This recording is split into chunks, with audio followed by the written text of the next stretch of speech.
Hi, Samantha. Carol? Thank you. Just to let everyone know that the QFHSA is planning a half-day in-person fall conference. We don't know where yet. We're still trying to find a school to host it. And on November 16th, it will be open to all parents. So please save the date and allocate funds for your parents to attend. As you may have heard, school board elections are taking place November 3rd. It is imperative that people get out and vote, since this could really affect the English community. We're definitely at risk for losing our school boards. So, and you'll be hearing more about this during the upcoming weeks. So now I'd like to introduce you to Mimi. So, hi, everybody. I'm happy to see you all. I was a treasurer at my home and school for many, many years. I believe we were almost at 6 by the time I was done my third term, and then I was president for 5 years after that. So I have some experience under my belt. My kids are all almost grown and grown, but I'm happy to be here for all the questions and things that you all have. I work as the administrative assistant at the office, and I answer the info at email for the QFHSA. So if anyone has any questions after this workshop, please feel free to reach out to me. So just to explain a little bit about the way that this the structure of this meeting is going to go tonight is that if you have any questions for the document that you had and you've gone through, you can save those to the end. But if you're going through and something's not clear, please feel free just to raise your hand. One of our board members or myself will see the hand up, and I'll just pause and answer it on the fly. But if it's something more complex, if you can wait to the end, and those of you who want to hear common questions that other homeschools have and something you may not have thought about for yourself, especially if this is your first time around the sun as a treasurer, you may have some questions that you don't even know to ask yet. So if you want to hang around at the end, you can hear what everyone else is asking. If there's also not enough time when we get to the end of this, you can feel free to call the office or email me. So in the kit, we're going to start at the first page here, this is what you received by PDF. Moving on to the first thing, this is our brand new flyer. It just came out last year. We were using an old version of this for a while, but it was all redesigned and spit shined. So this is the new one that's out. We have printed copies in the office. On the QFHSA website, you can pull down the PDF and share it with your membership as a digital file as well. And this kind of answers a lot of the new members' questions, or perhaps if you're having a campaign to try to boost your numbers for membership, you could have these available so people have questions answered about what a homeschool is and where do we start and what do we do. So a super helpful resource for that. So also something else that is new this year, our communications officer, Karen, and she made this beautiful flyer that we can also use as a form of communication with our membership or potential new members. And it's what is a homeschool and what does it do for your community. So this is also a great one you could share with your administration. Some administrations, there's a shuffle every few years, and some are not familiar with homeschools as much as others. So this is a great way of explaining the benefit of your homeschool in your school and why the administration should be supportive of this parent organization. So moving on to page 4. This one, I think, if you've been around at all, you've seen this one's an older document, but it's still a very valid one. I know as president of my homeschool, I started my first meeting by reading what our mission statement was, because new people may not know, and old people may have forgotten, why we're all here together and working for our kids. So something else that you can print or keep up in your homeschool on a bulletin board or whatnot. Going on to our executive list. So this is now the meat and potatoes of what the administration executive of your group needs to start handing in now. We're getting towards the end of September. You've all had a chance to kind of get your first carnivals and parties and welcome backs under your belts. And so this here is one of the 3 documents that are due by the end of this first month, the 29th of September. So your executive list, which is very helpful because it allows us, the office staff, to be able to reach out to you. This is communication where we can see the phone numbers and emails of your executive. So this list here, you can see that has all the positions, even down to like publicity newsletter, and it helps us kind of pigeonhole where we'll send information. The second one here is the local association membership renewal.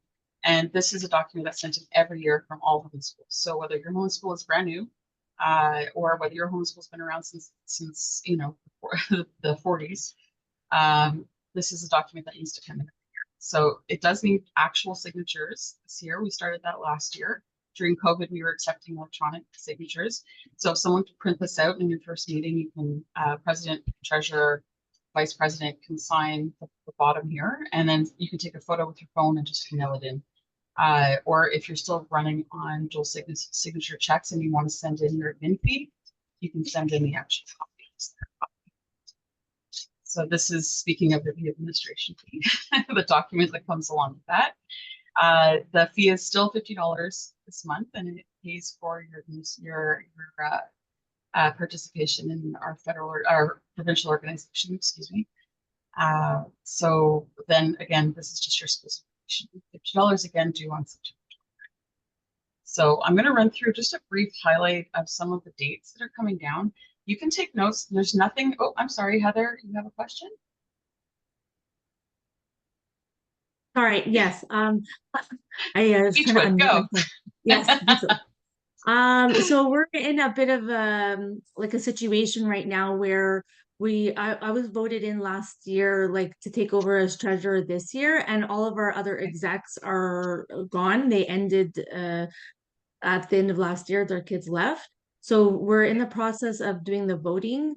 We had our first meeting this week to call for votes, and we're only meeting, I think, September 30th, October 1st, to actually like vote in the chair, etc.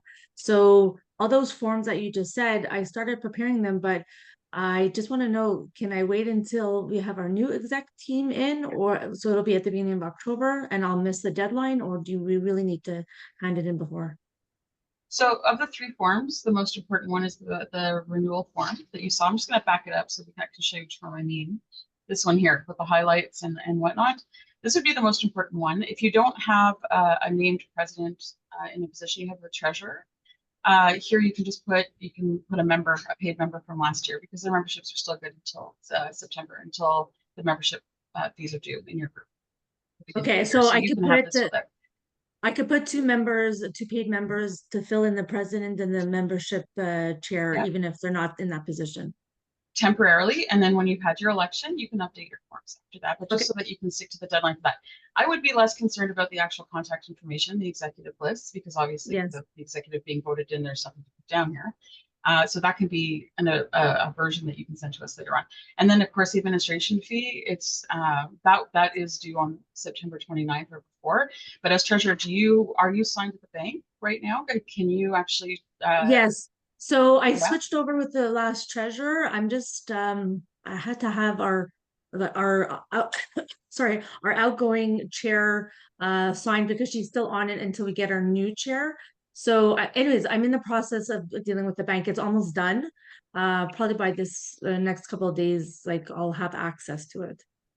Certainly not a unique question. Home schools in September are just, you're all getting your sea legs, and there's some elections do happen at the beginning of the school year. Some have it last May or June, so they're prepared to start I was the year. going to ask you that too. Yeah. Like, I think Beechwood's habit was to do it in September. What is the process if we want to start doing it in June? I mean, maybe that's not a question for now, but I'll give you the abridged version of that, if that's okay, Heather, of what the answer would be to that. And then if you want to hang on, I'll send you more information from the office when I go in tomorrow. Okay. But the abridged version basically is that your bylaw for your school, your home school, will dictate how you hold your elections, because it's already delineated in there how your home school has chosen to do this.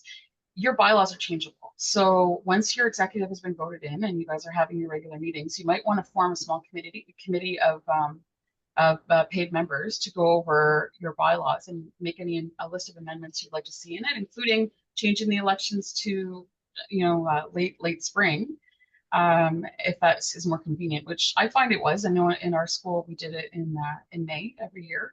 That gave us a few months over the summer for us to do the handoff, poolside while your kids are taking swimming lessons, and it just helps the transition a little bit when you're not already in the thick of things and planning events for the school year. However, for some homeschools, that works just fine. So If that's Okay. something you'd like to see happen and you'd like to have an update to your bylaws, if you, I'll send you an email if you respond to it. I'll see if we have a copy of your homeschool bylaws.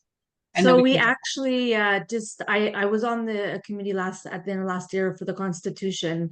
We're in the process of changing our Constitution as well. Yeah, so yes, maybe Yeah, I lots can of have stuff. another. Yeah, so maybe I can have a like offline conversation with you. Sure. Absolutely. Yeah, Whenever definitely. I'll answer any questions that you have for sure. But as far as the forms are concerned, just send me the ones you can fill out with members that are paid from last year as signatories, and then we will update the forms when the election. Perfect. Thank you. All right. Heather, You're welcome. whenever your bylaws say that you have your AGM, your annual meeting, that's would be a good time to make sure that your signers, like the authorized people, get elected. And if your AGM has been held in September, then that's what you would need to do, is look at moving your AGM to the end of the previous year, as opposed to the beginning of this year. Oh, so they're one in this, like they're related to one another. AGM is normally when your slate of officers would get accepted and voted by the membership. So look in your bylaws, and Mimi will help you find out when is the AGM supposed to be. Okay. Sure. Thank you. I'd definitely be happy to do that. Okay, so I guess we'll jump through to our timeline. So I'm not going to go over every bullet point. You do have a copy of this in the kit that was sent to you, but I will point out some of the more important things to keep your eyes on. This right now is more of an executive review for what has to happen within your homeschool right now. Leah is going to speak more to the points that are specific to the Treasury, and that will be coming on in just a moment. So in September, we just mentioned those documents.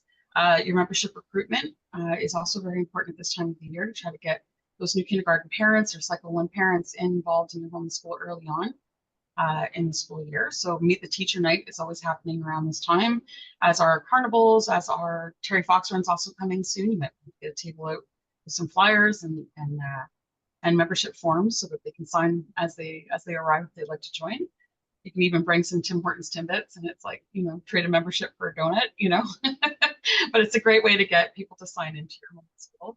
And then the deadline for submissions for the fall news has already come and gone for the fall news, but the winter one is coming up, and I'll mention that date in a minute. Let's see, October, the part of your homeschool's mandate, and so that form that you filled out just a more, or you will send in by the 29th of September, includes a mandate that you will send a representative to our fall conference and to our AGM. So the QFHSA fall conference is coming up November 16th, as Rosemary mentioned. We don't have a school yet, so if any of you have a school that would be willing to host, we would love to be able to utilize your school's facilities and have your homeschool help run the breakfast with the muffins and coffees. Executive members must be members of your association, so those should be the first memberships coming in before the first meeting. So the memberships, of course, by the executive should be paid at the first meeting. And the first batch of membership fees that are collected by your homeschool, the first payments are due on October 31st. So you would take whatever you've collected by the 31st and send it in. Often I do receive questions about, can we sign up members beyond this point? How late in the year can we still have members sign in? So you can have members throughout the year. I would suggest after this initial payment that you wait until you have a few and send the money in batches, because it doesn't make much sense for you to be sending e-transfers to checks every time you have a new membership. So wait until you have 5 or whatever, and you've reached that threshold. You can send in the updated membership list and the money as well. Also to remind everyone that a membership to your local homeschool is a family membership. So we don't collect memberships from every parent in the family, however that works out, or grandparent. If you're at the same address, that membership belongs to all of you. So it's a one-time fee. However, in a meeting, your vote represents one vote. So a couple, or whatever combination of representatives from your family are there, there's one vote for all of you. Lisa, I see that you have your hand up. Did you have a question? Yes, I did. I just, I know we can pay the administration fee through e-transfer. Can we also send the membership fees through e-transfer as well? Just, okay, Yes. perfect. Yeah, and Saves on since you're all the checks. treasurer. Oh, no, that was an excellent question. I'm sure a lot of people had it. You're the first one to ask it. So another important thing when you're sending transfers, if you can, I've written it on as many forms as I can, please use the password QFHSA, all small case, no periods. And that's the password that I use to most often. I have had some very interesting questions asked for those passwords, and I have been locked out of more transfers than I care to say publicly, because I can't guess what you mean when you say the name of our school in abbreviation, because there's lots of possibilities. So here we go. Thank you for your question, Lisa. We'll move on into November. So this is, of course, the time of the fall conference, and this is the winter news I mentioned before. Our QFHSA news deadline is December 20th. We'd love for you to take pictures of the events that are happening between now and Christmas, and even the holiday season. There's parties and things going on. We'd love to share it in our news so that other members can see what you're all doing. So flipping over to 2025, I'm just going to scroll down so you can see. Okay. So Family Literacy Day is a national day set by the Canadian Federation of Home Schools, and many other organizations also subscribe to this date. It's a wonderful opportunity for home schools to support literacy in their schools. That can be represented by many different things, but it's a good idea perhaps to raise money for an activity that will bring more literacy, more books into the hands of students, more projects. We've had, as an example, every classroom can decorate their door like their favorite class book, and the home and school will have anonymous judges come in and decide on which books for each cycle one or which doors, and that classroom will win like a book set, so 20 or 30 books of the same book so they can all read it together. Just some ideas. There's also a guess the number of bookmarks in a box. There's all sorts of things like that that you can do to encourage excitement. Coloring pages, walls. A story time with your principal is another one that home schools sometimes do. They'll buy a book for a principal to keep in the office, and he or she or they will read to the classrooms. So that's the Family Literacy Day. Teacher and Staff Appreciation Week, or often referred to as TSAW, is also another opportunity for home school to give back to their community and let families celebrate the teaching staff and the support staff. And that is usually, I'd say, somewhere around Valentine's Day. Most schools choose to have it. It's not always the same week.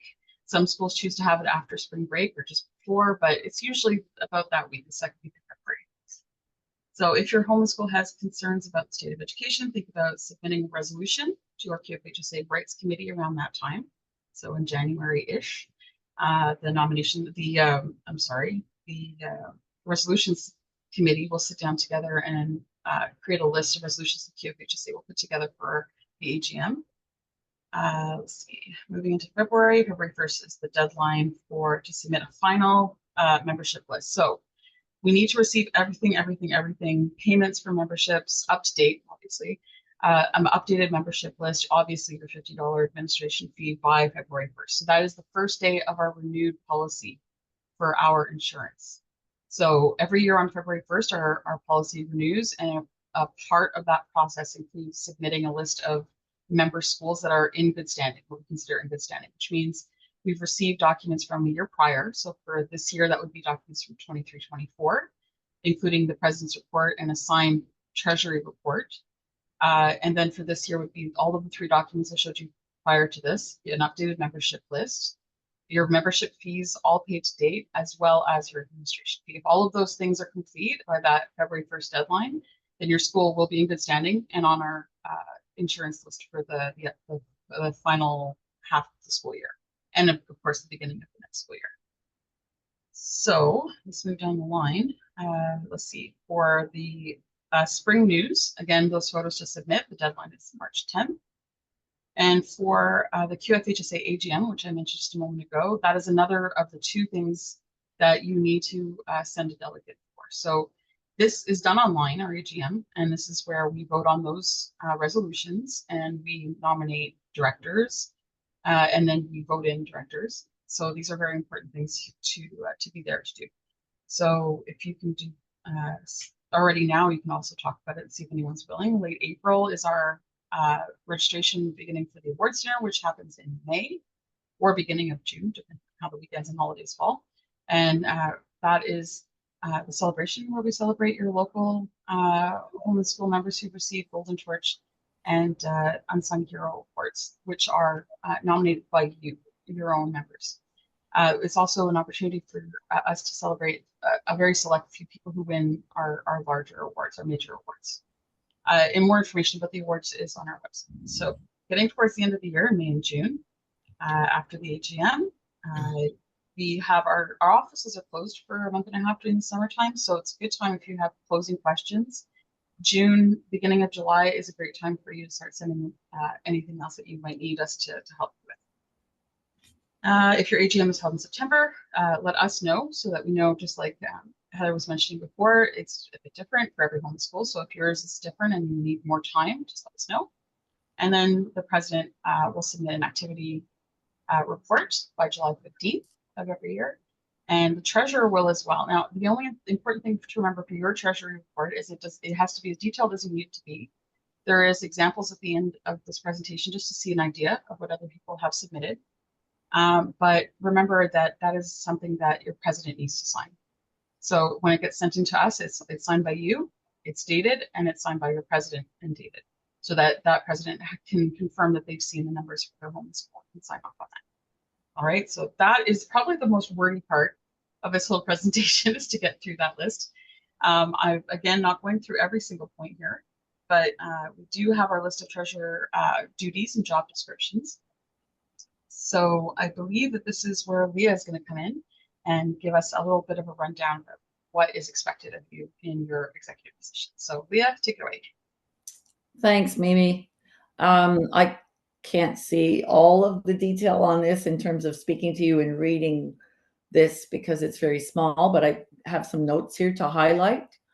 Obviously, the treasurer's responsibility is to manage all of the money coming in regarding the deposits, and also to be one of the 2 co-signers on all checks going out. So you should always set up at least 3 signers if you can on your checks, because obviously one might not be readily available when you need 2 signers. So 3, and it can be 4 depending on how many people are on your executive and readily available. But obviously you always should have 2 signers on each check.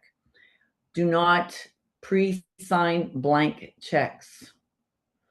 That is very dangerous, potentially for yourself or someone else who has to handle that check if it happened. So please never, never, never do that.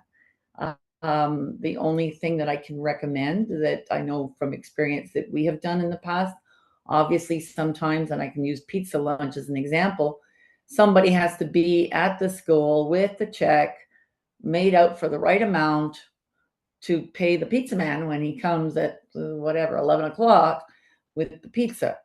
And you don't know that in advance. So if that type of situation comes up, one of you, the treasurer presumably, would write the check out to the pizza company. You date it. You put in that in the reference that it was, the October 10th pizza lunch. You would put your signature, and that day, that morning, hand it to the president or whoever is going to be able to be there that can sign that check when the pizza is delivered. But never give it out blank.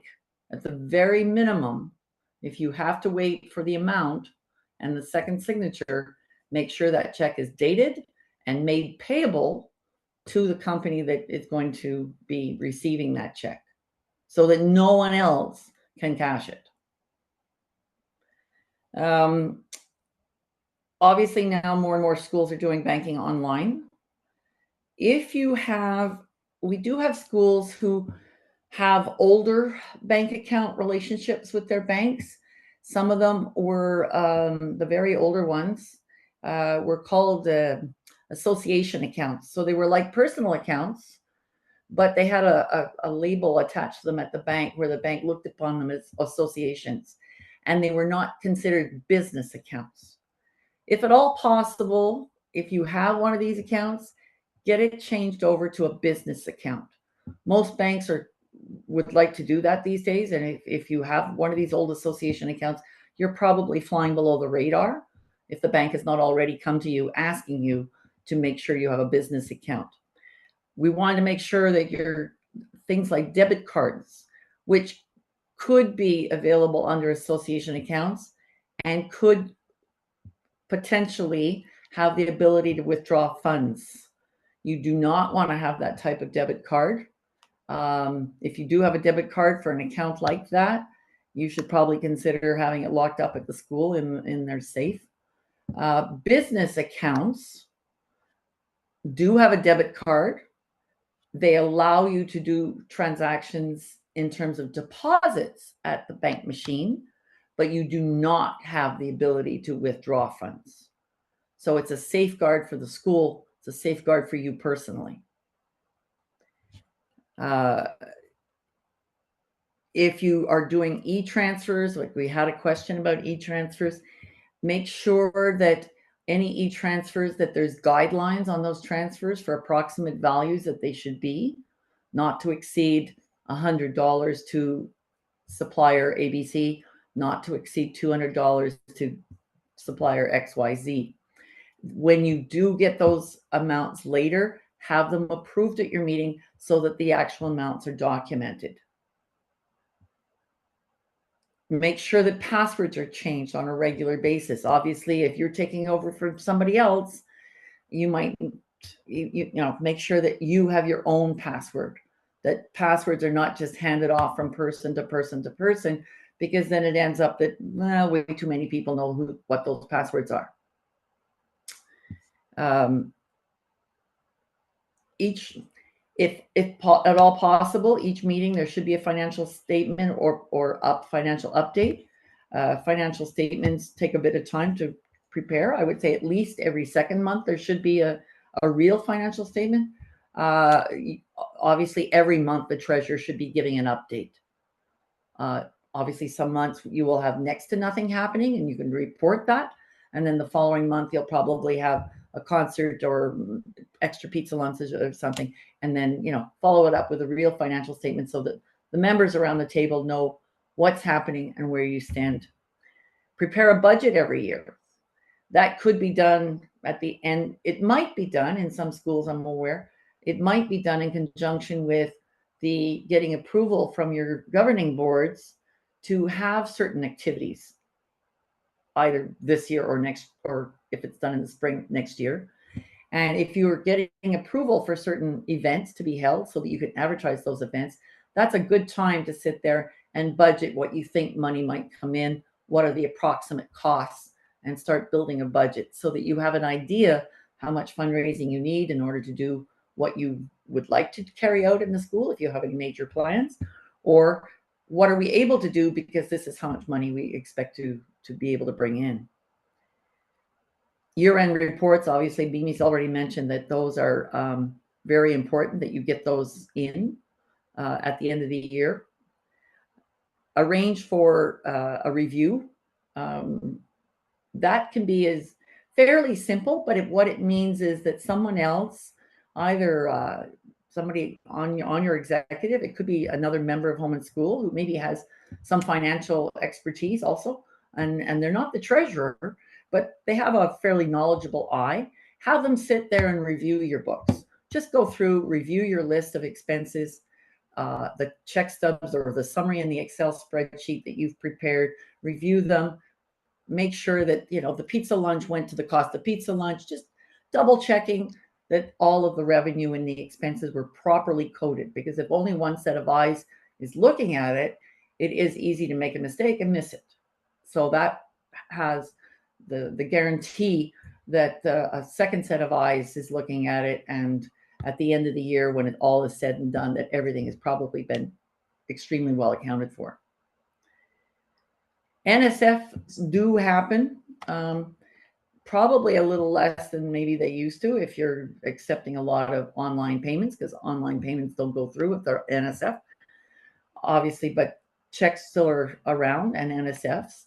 Make sure that if a family, for whatever reason happens, it can happen to anyone, happens to pass an NSF check to you, make sure that it's held in the utmost of confidentiality and dealt with very appropriately with them. Explain to them that, you know, their check came in, it happened to be NSF, you know that this kind of thing can happen, you know, maybe something unusual went out of their bank account before they thought it would, or money that was expected didn't come in, and work out something with them. There would be an additional fee associated with the NSF, both for the home and school and for the family who might have had it happen to them.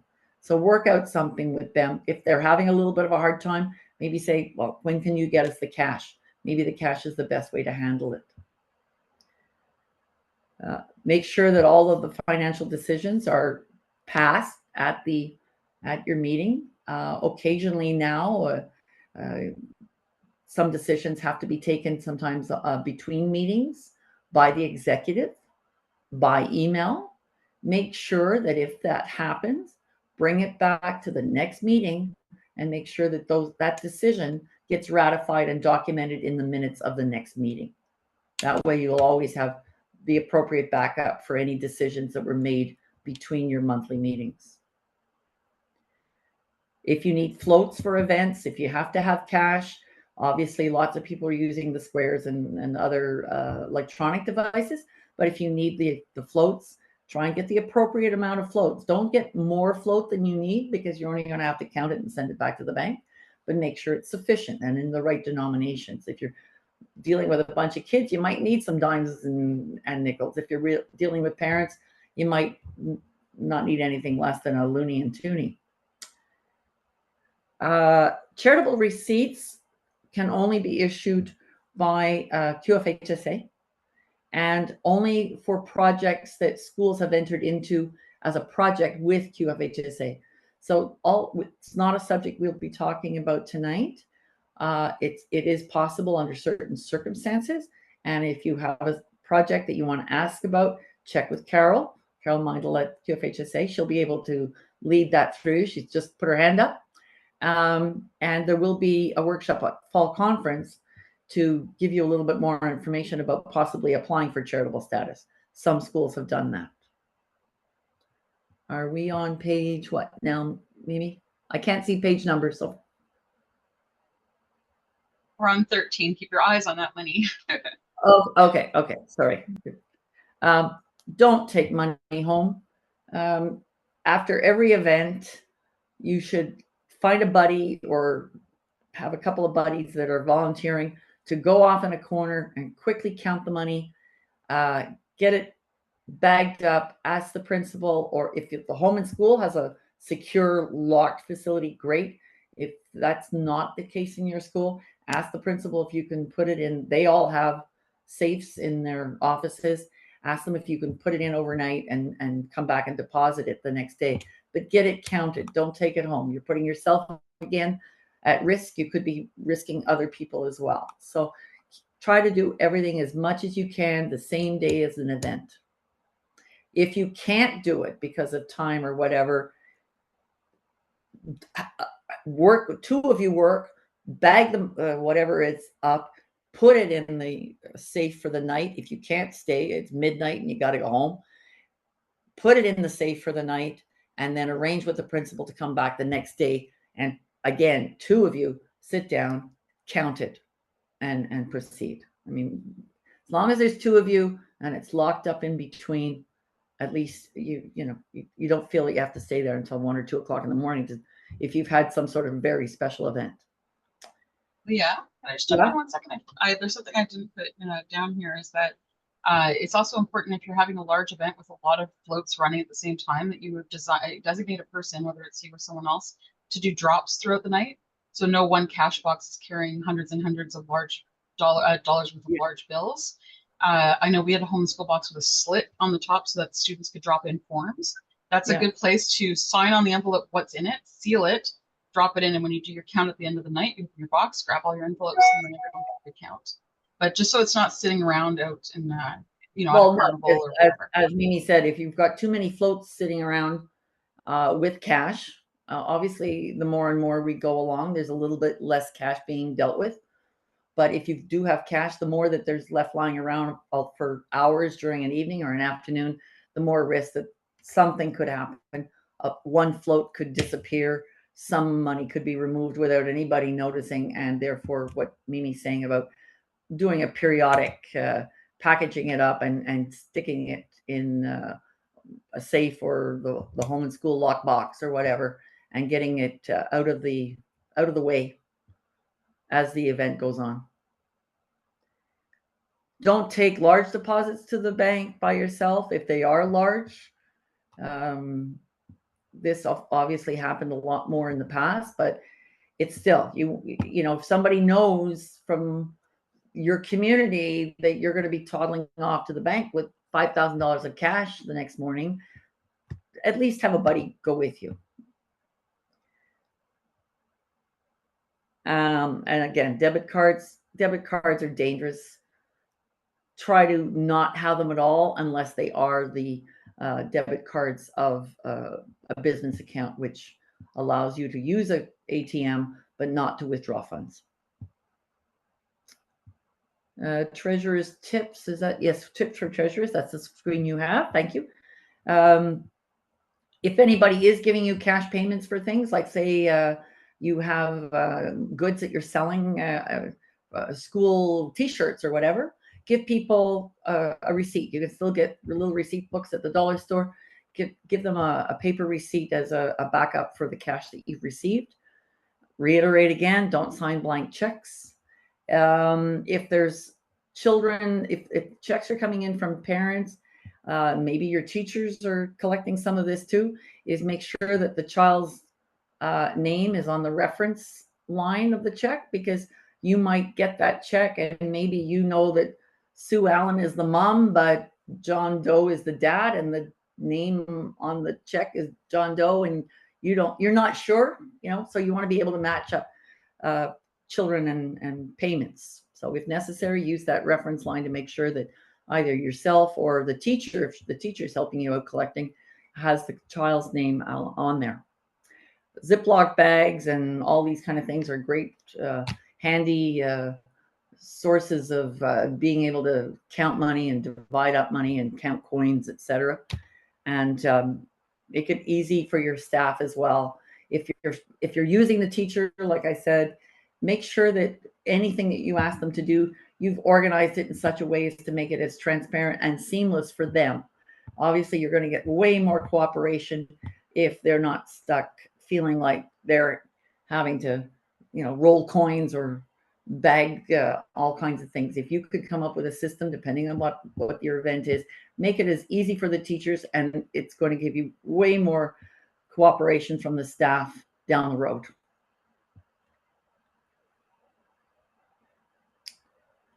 I think there's some sample. Yes, that's the samples of the reports. I think there's two, right, Mimi? There's two samples in the pack of how you can show your revenue, your expenses, your opening cash balance, your closing cash balance at the end of the period.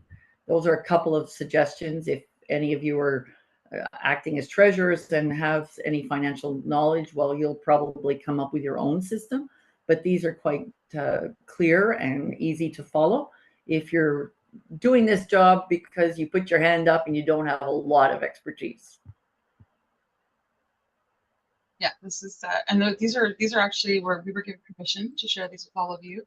They're the year-end treasury reports from two of our schools that sent it. So if you're wondering what it has to look like, as we mentioned earlier, this is perhaps maybe a little bit less activity in a year, so you can see how they just did what their forecasting was, and then kind of where they ended up, and what was left over at the end, bank balances and whatnot. And then this probably would represent more of a large school. But yeah, I think you might agree on that. Probably the more lines, the more activity. So it's kind of where you need to see at the end of the year is where your spending was. I mean, and also that to say that many different formats can be used to relay the information. Your school may already have a format that it has been using, and therefore you've been given the Excel spreadsheet to work with.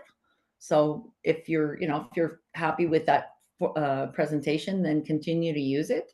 These are just examples. If you happen to be a newer school, new to home and school, and you're starting from scratch, these are two excellent examples that you could use as guidelines.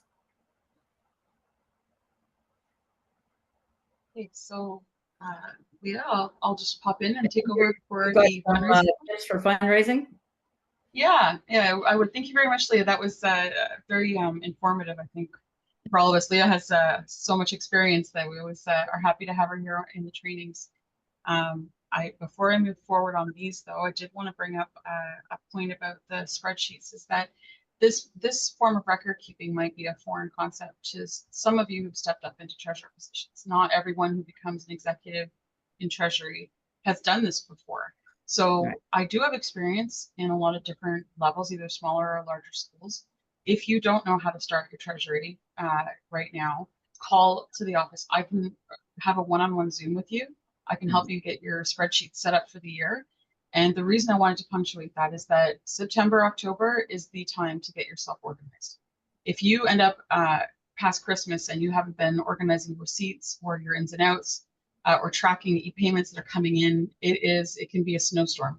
So it really is a very important time of the year for you to start on the right foot. So if anyone here is new and doesn't know how really to set up their finances or would like advice, just email info@ or call the office and leave me a message, and I'll get back to you in a day or two, and we can set up a time to do this one-on-one for anyone who's interested. So that being said, tips for fundraising success.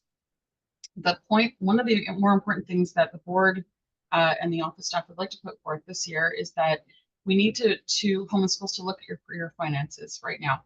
You should have approximately 2 years of operating expenses in the kitty. You want to make sure that you've got enough money to cover your expenses for a year and to start off the next year if fundraising doesn't go as planned, so that you can maintain your regular activities, whether that's ordering pizza in advance because you have to pay the company or booking a vendor.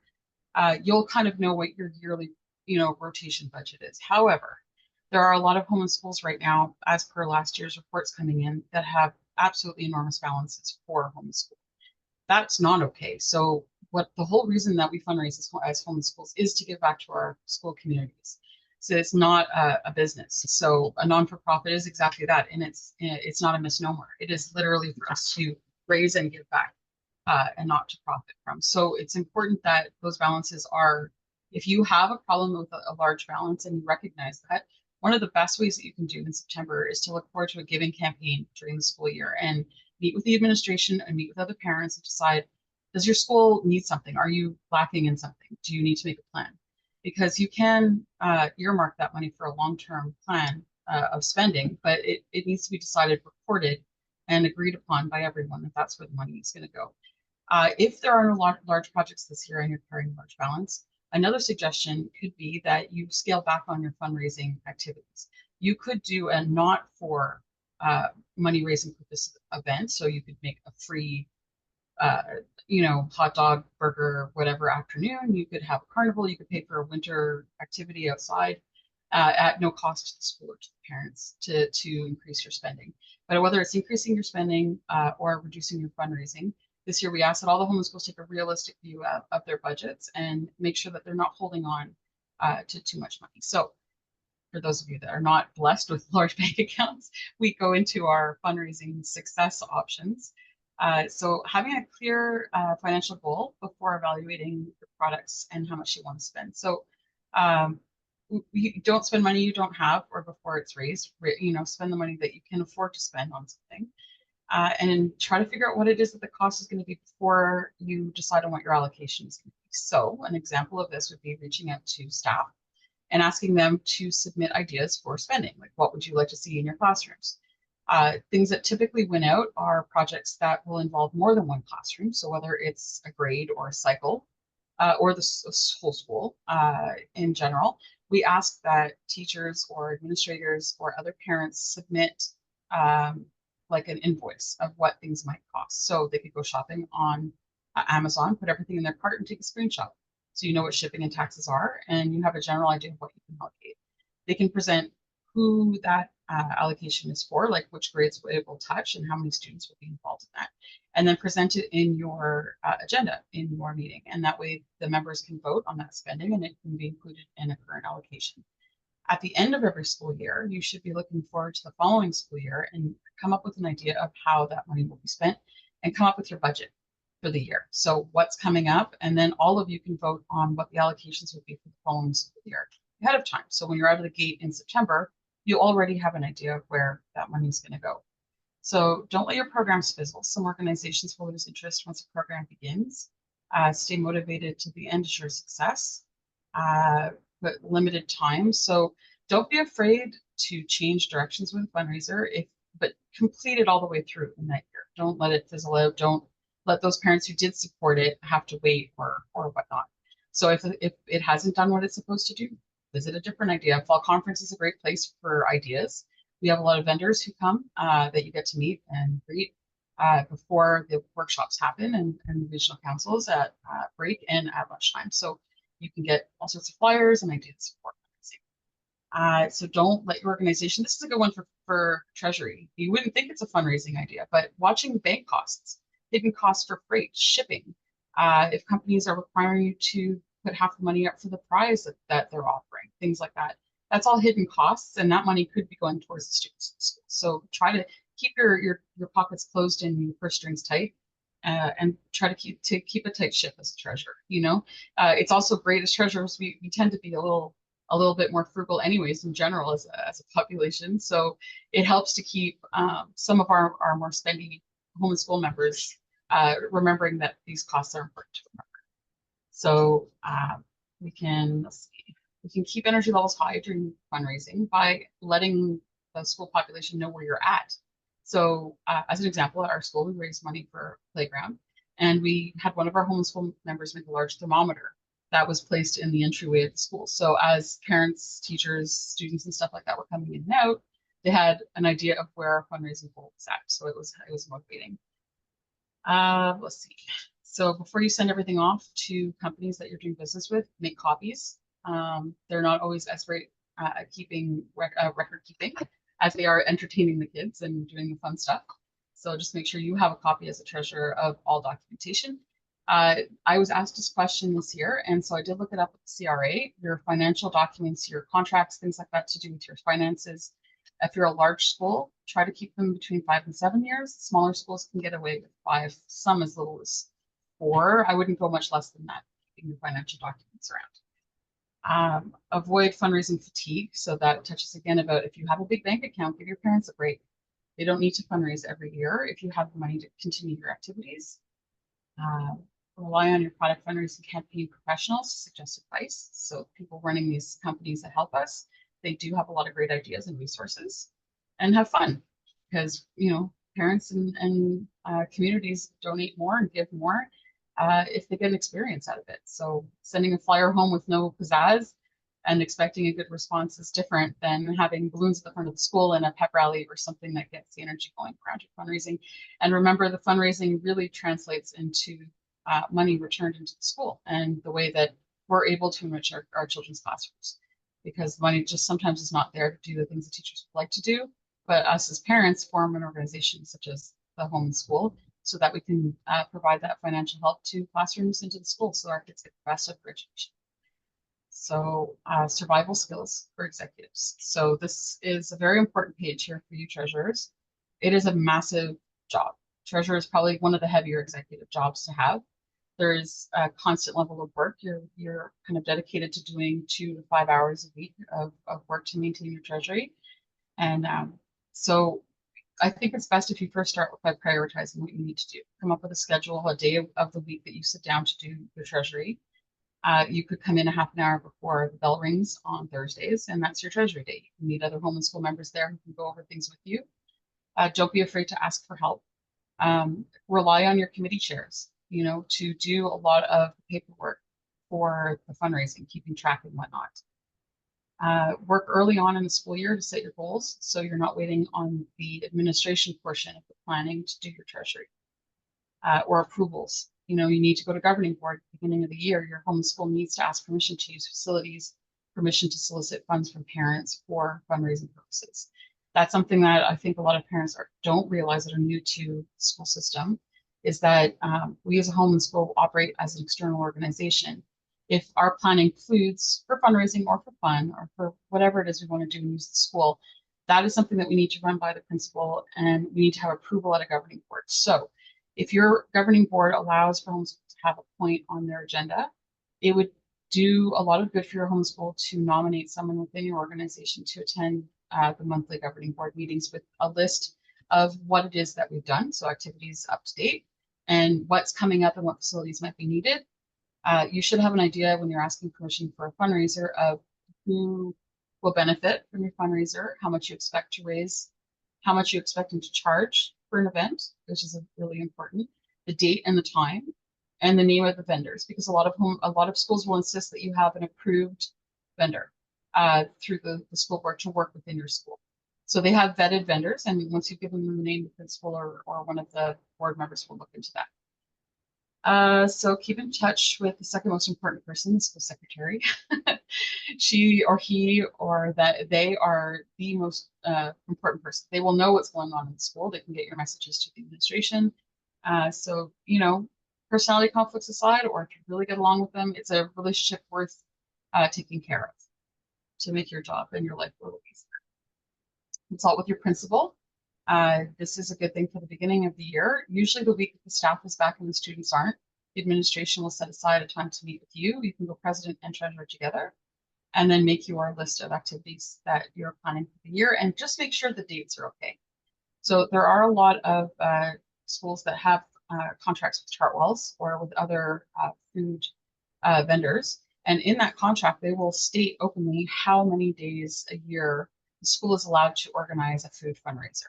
So it is really important before school starts and before you start making promises to vendors about dates and times that the administration is aware of your planned dates coming ahead so that they can give that list of dates to Chartwells or to whomever supplies the food and to earmark that day for you for the homeschool's purposes, right? So, and of course, governing board, where we're kind of working hand in hand. It's the right hand and the left hand of the same body. All right, so new ideas. This is a fun sheet that was put together by our office staff of the ideas that come up during regional council. So these are actual factual things that our schools have done over the last few years to have some fun and to raise our spirit and to raise our funds. So I won't read through this. This is in your kit. You can go through all of these yourself. Volunteer code of conduct. So this takes on a little bit more of a serious tone, and it's one of the last documents in the kit right now. I wanted to add this in here so that we can address that the school, our access to the school is a privilege as parents. It's not a mandate. We are not, how do I say this? It's not a guaranteed right of ours to be able to walk the schools. We are asking permission to do so. When we become too familiar, which happens with, some of us who will end up being like the old hats or the old crew, we move around the school or the new ones who don't move the rules without regard necessarily to the fact that this is a workplace for the teachers and the staff and administration. And that if we bring in younger children that are disruptive, if we knock on doors in the middle of lessons, these are all seen as things that are not really positive representation of a home school. So we need to be mindful that classes are going on and that people are trying to do their jobs and kids are trying to learn, and we can't be a distraction, and the younger children that we bring along can't be distractions either. So just let's do our best to show that to our community, that we're respectful for their place of work in their school. There is a judicial record that's also very important to start your school year off with. So now most schools will require, actually all schools will require you to have a police check of your volunteers if they'll be working directly with children. So this is now done through the schools. Back in the day, the home school would actually send the list out to the sub-day, and they would do the background checks. Now you have to go through your administration, and the forms belong to your school board. And check often, because 2 years ago they were updated 3 times in a school year, and we had applications sent back because there literally was just one checkbox that was missing from the new form. Some of you that have been around for a while may have experienced that and had a huge list of volunteers just waiting to be vetted to be able to be helping out at the Santa lunches and things like that. It took a while. So just make sure you have the most current copy, and make sure that perhaps on your first homeschool meeting that you bring a stack in with you. They need to bring that form to the secretary along with the picture ID, and the secretary will photocopy it and just confirm that that is you that is making the application. And then I can't tell you how long it'll take. I've seen it anywhere from a few weeks to a few months. So the sooner the better, so that you can get as many volunteers on the ground as possible early on. So in confidentiality, Leah mentioned that about the NSF checks, but there are also a lot of other sensitive things. Money is just a sensitive topic in general. You definitely need to be conscientious of that. You were dealing with people's, community reputations and children's reputation with their peers. Children are not responsible for their parents' finances. One child is the same as the one next. I don't think I need to say that to anybody here, but I do think that I would like to underline the fact that the finances that happen within the homeschool stay within the executive. It does not even go to the membership. It doesn't even have to go to the entire membership. It doesn't need to go to the membership chair or the fundraising chairs. The core executive is about the only people who ever need to know about the finances of a family within your homeschool. You can approach the administration at the beginning of the year for a list of perhaps some lower income or families in need that may need for you to just on the aside pre-assign them their pizzas or their subs or whatever for the year as paid for by the homeschool. It's absolutely acceptable for a homeschool that is fundraising to have a contingency fund there to pay for the lower income families who can't afford to participate, because homeschool should always be about inclusion. And it should never be about how much a family can afford to participate. For that child, they need to feel like they're part of the community that they are a part of, you know, and not singled out because of finances. So please remember just to be sensitive about that, because, you know, it's a separating factor and it doesn't need to be. Oh yeah, the other thing is too, if your school has a sign-in book, sign it when you come in. Let them know you're in the building. People need to know that you're in the building, and it might seem like, well, they all know I'm here, but you know what? If there's a fire and you're in the basement counting, you know, candy canes for Christmas, they need to know you're down there. You know, it's important that people know that you're there. If you become so familiar with your school that people think you're a teacher there, which happens to a lot of homeschool parents, you still need to know that you don't have an assigned classroom. You're not a teacher. No one's keeping track of you. People need to know for your safety that you're in that building. So let them know, sign in. And injuries as well. If any incidents ever happen in the school while you're there, you need to report it to your administration right away. And that's about it. So I'm going to move on to the insurance because it's the grand finale. I had a tremendous response from homeschools for the blanket food insurance, but I'm going to do a quick cover of what that is. If you are holding an event that in which the sole purpose is for you to serve or to provide food, then this blanket food policy will cover your entire year. So although I did mention that our policy released in February, if you've applied in September for a blanket food policy, I just send those names back to the insurance company. Excuse me, as long as you're in good standing, I'll do the application for the second half of the year. You don't need to worry about that. So at the beginning of the year, you'll use the same form as you do, or this is the event insurance. So this is where you put blanket food. Basically, most of the form is not important, but what you do need to know is what your school's address is, what school year we're talking about. Not that that's, you know, it would be obvious, but also the number of volunteers at average for each of the events. You'll list at the bottom here under other details, the list of events that you're including in this blanket policy. So if you do pizza days and sub days, that would go here, TCBY. You can also put TSAW, the Teacher and Staff Appreciation Week, if all your plans are to provide lunches and things like that for them and don't include activities. Also things like a Santa breakfast the staff is holding and you are supplying the pancakes or whatever. Where that line is drawn is if there is a volunteer from the homeschool that is in that event, that is part of the organizing committee of that event and it's doing something outside of the food service. So if you have paid the vendors, if your name is on the contract with homeschool, if you have asked the school for the facilities, if you've applied for usage of a gymnasium or whatnot, you then have to revert back to an event insurance form, okay? So, and then that is a more detailed fill-in for this. So I do need all these bits of information. This is the form that you send to me at info@qfhsa.org. It's important that perhaps one person in your homeschool is kind of has the benediction of the insurance requester so that they always stay on track. Hey, do we need insurance for this? And that is their charge to keep track of them. We need as much information as possible because I use this form to fill in the insurance company's forms. So this form here that you fill in for me does not go to the insurance company. This is what I use to fill in the forms. So be as detailed as you can because I have received replies from the insurance company saying we need more information, and then it's a back and forth from the school, and it draws out the time it could take to get the policies done. All right, so that was the end of it. If anyone has any, it needs to be sent throughout the year. I just got a question from Catherine. Yes, absolutely. If you know your event at the beginning of the year, you can send me 5. Send them all at once. If you know just one, send it as you go. I should tell you that there's a 10-day lead time. I have sent it and got and received the response the same day. I have sent it and not received a response for 2 weeks. Leave that clearance space because you can't run your event without the insurance. So it doesn't matter how well you planned everything else. If you forgot the insurance, c'est pas beau, you know, like it's not a good thing. You really do need to keep on top of that.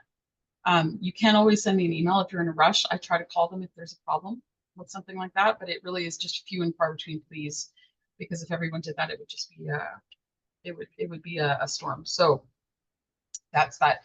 This year we created forms, Google Forms, to do this. So I've got a form for your event insurance and a form for blanket insurance. I see the names of a few of the schools here, and I know I've already processed your blanket insurance for this year, but there are about 5 or 6 that had them last year that don't have them this year yet. And I've reached out and I've had no response. So it's important. These are important to have around if you're going to start your pizza lunches and whatnot. Go onto the QFHSA.org website under insurance, under forms, under insurance. There are 2 links to Google Forms there, and you don't need to submit anything else, but just follow the links through the document and tell me what I need to know, and I'll get it in for you. So that is that. I did receive a document from, oops, sorry. I'm going to stop sharing. From the Ontario Federation of Home Schools.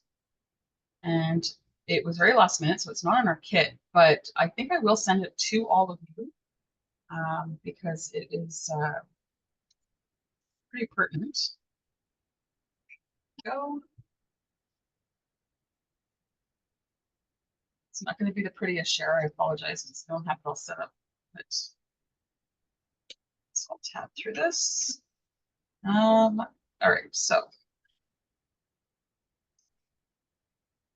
here we go. Verification of financial statements. So they had a form basically on how to do your year-end statement and your review. So if there's a finance, you know, we mentioned larger home schools should be doing every about 3 years a sign off and a review of their finances. Smaller schools can get away with closer to 5, but every few years you need to have someone put eyes on your treasury and just kind of sign off that everything balances, that bank balances match reported balances. Just someone who has some financial background, as Leah had mentioned, that can just put eyes on it. You can actually, if you're a larger home school, pay an accountant if you can't find a volunteer.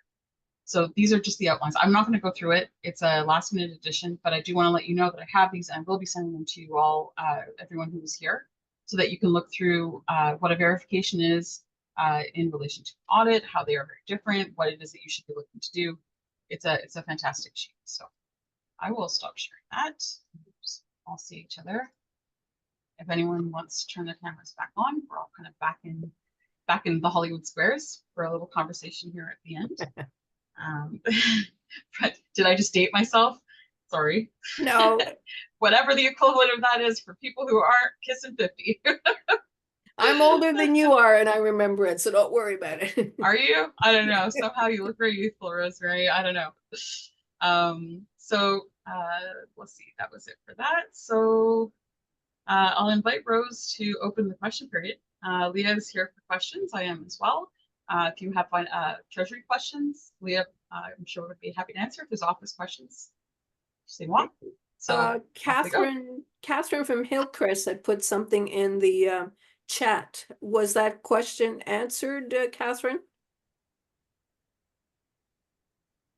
Yes, it was. Okay, so she's good.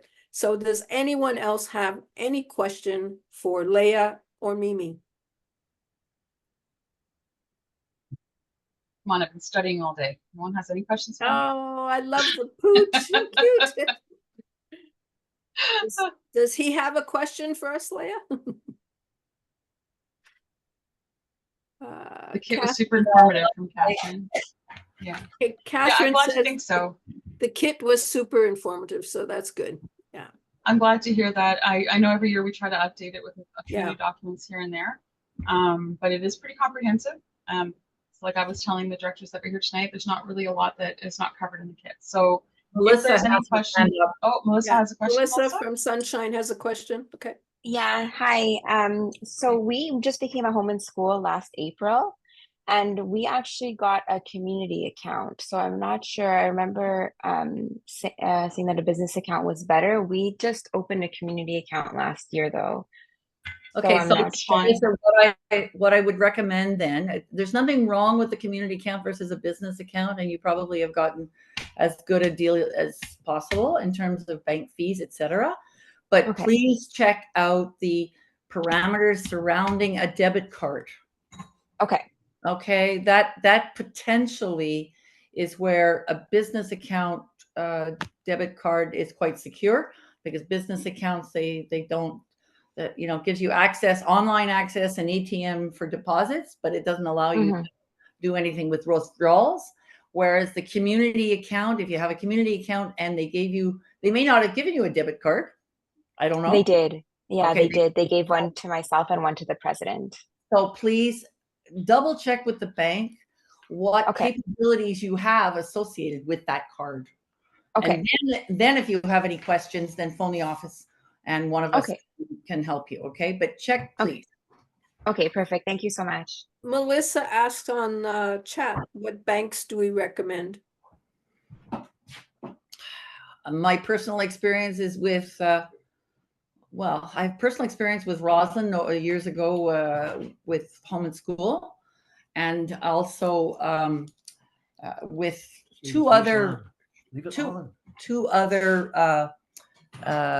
not-for-profit organizations that I deal with. I deal with CIBC and BMO, and both of them are very good as well. Yeah, we've had a lot of good response from schools that are using BMO, RBC. I mean, in Canada, we're very lucky to kind of have the big five. We're not really dealing with a lot of small independent banks. So I have to say they're pretty much on par with one another. My personal treasury experience, I had quite a lot of difficulties, and I'm taking off my QFHSA hat, just speaking mano a mano here, that TD has been very difficult to deal with. I am, or I was, the treasurer of the 690 Air Cadet Squadron, and they were very difficult and made things excessively complicated. So the easiest ones, like the ones we've mentioned, RBC, all of the rest of them have been very easy. Bank of Montreal, they've all been pretty much the same. They offer slightly different things.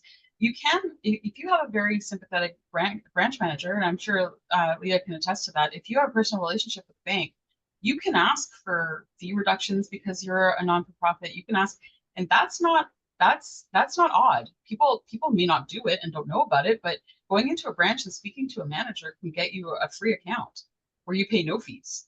It's just a matter of asking. They're not going to put this out on a Bristol board on the front door.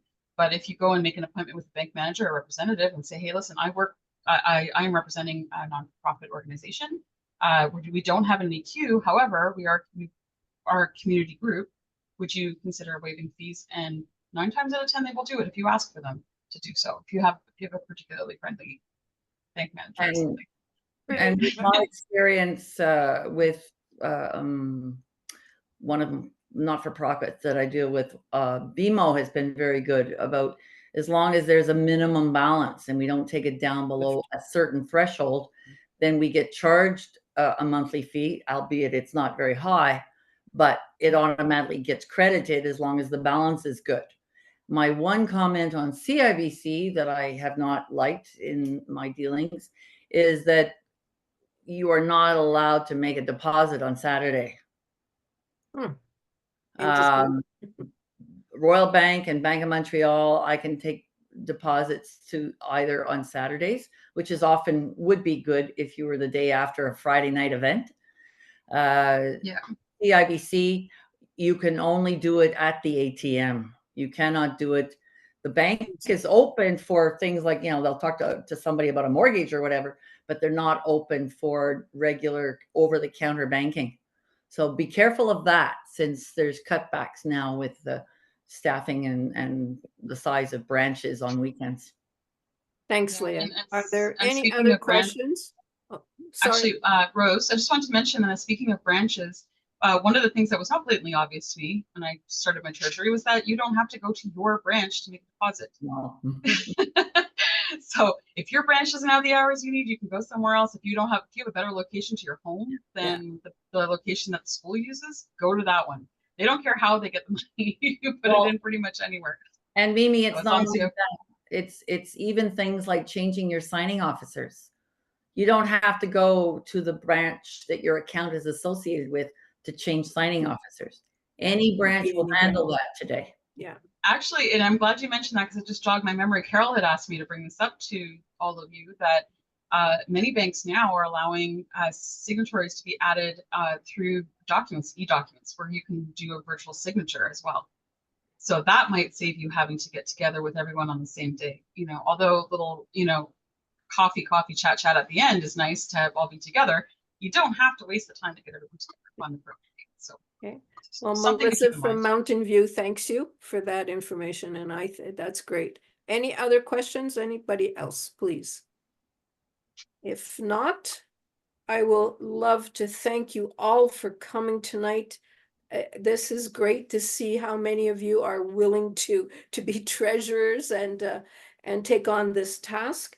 And please remember that our staff members and our directors are here to help you. We will hope, you know, answer any questions for you. You can email us, call us. We could even set up a Zoom account with you and anyone that you wish from your school, and we can even meet you in person if you'd like. Please don't forget that we have a president and vice president's workshop on Tuesday, next Tuesday on the 24th at 7 p.m. Please go out and vote. I can't tell you how important that is. And I hope to see you all at the fall conference on November 16th. And we can have a nice chat that day. Okay. Face to Thank you face. all again. Yes, I would like to see all of you. Yeah. IRL. Yeah. We For have us one kinesthetic school. people, We like have seeing one people in school person. that has said they would they'll check with their school to see if they'll be willing to host. So we might have a host school. We never know. Okay. And if you don't volunteer, you know, us and 700 of our favorite friends will be there at your doorsteps on a Saturday morning. So it always serves best to put your name forward. Yeah. Okay. Oh, there's 6 new messages. Hang on a second. Nope, that's it. We've reached the Those end. are all the questions. Yeah. Okay, great. Thank you. Thank for coming this you. evening. Bye, Thank you. everybody. Good night. Bye, everybody. Have a good night. Thanks for coming. Bye. I had a question for Carol, and I'm trying to